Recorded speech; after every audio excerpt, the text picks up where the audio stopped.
Hi friends, ಎಲ್ಲರೂ ಹೇಗಿದ್ದೀರಾ? ನಾನು ಇವತ್ತು ನುಗ್ಗೆಕಾಯಿ ಉಪ್ಪಿನಕಾಯಿ ಹಾಕ್ತಾಯಿದ್ದೀನಿ.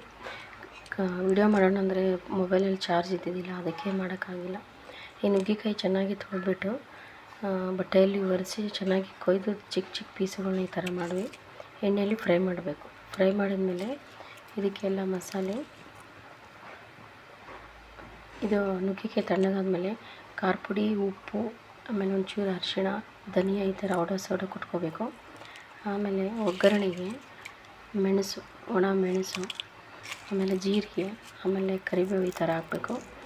ಹಾಕಿ ಚೆನ್ನಾಗಿ ಒಂದು ಸ್ವಲ್ಪ ಹಿಂಗೆ ಹಾಕ್ಬೇಕು. ಇಷ್ಟು ಒಂದು ಸ್ವಲ್ಪ ಹಿಂಗೆ ಹಾಕಿ ಎಣ್ಣೆಯಲ್ಲಿ ಕರೆದ್ಬಿಟ್ಟು ತಣ್ಣಗಾದ್ಮೇಲೆ ಇದಕ್ಕೆ ಹಾಕ್ಬೇಕು. ನುಗ್ಗೆಕಾಯಿಗೆಲ್ಲಷ್ಟು ಹಾಕಿದ್ಮೇಲೆ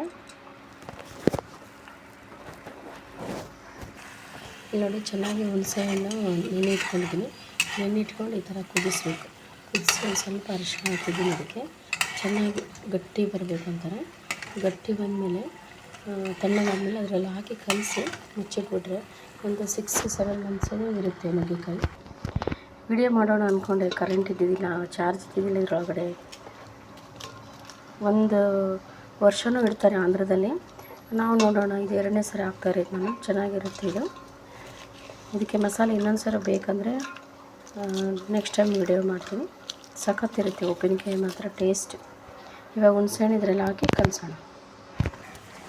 ಹುಣಸೆಹಣ್ಣು ತಣ್ಣಗಾಗೋವರೆಗೂ ಮನೆಯಲ್ಲಿ ಚಟ್ನಿ ಪುಡಿಗಳು ಖಾಲಿಯಾಗಿದ್ವಾ, ಅದಕ್ಕೆ ಇದನ್ನು ಫ್ರೈ ಮಾಡ್ತಾಯಿದ್ದೆ. ಇದು ಕಾರಳ್ಳ ಅಂತೇಳಿ, ನಿಮ್ಮ ಕಡೆ ಏನಂತಾರೆ, ಒಂದೊಂದು ಕಡೆ ಒಂದೊಂದು ಭಾಷೆ ಅಂತಾರೆ. ಇದಾದ ತಕ್ಷಣ ಅಗಸೆ ಹುರಿಬೇಕು, ಶೇಂಗಾ ಹುರಿಬೇಕು. ಒಂದು 5-6 ಪುಡಿಗಳನ್ನ ಮಾಡ್ಕೊತೀವಿ ನಾವು. ಕುದೀತಾ ಇದ್ದೀವಿ ಚೆನ್ನಾಗಿ. ಈ ಥರ ಗಟ್ಟಿ ಆಗಬೇಕು. ಆಮೇಲೆ ಇಲ್ಲಿ ಬಬಲ್ಸ್ ಬರ್ತಾಯಿದೆಯಲ್ಲ, ಈ ಥರ ಆಗಬೇಕು. ಈ ಥರ ಆದರೆ ನೀರಿನ ಅಂಶ ಎಲ್ಲ ಹೋದಂಗೆ ಚೆನ್ನಾಗಿರುತ್ತೆ.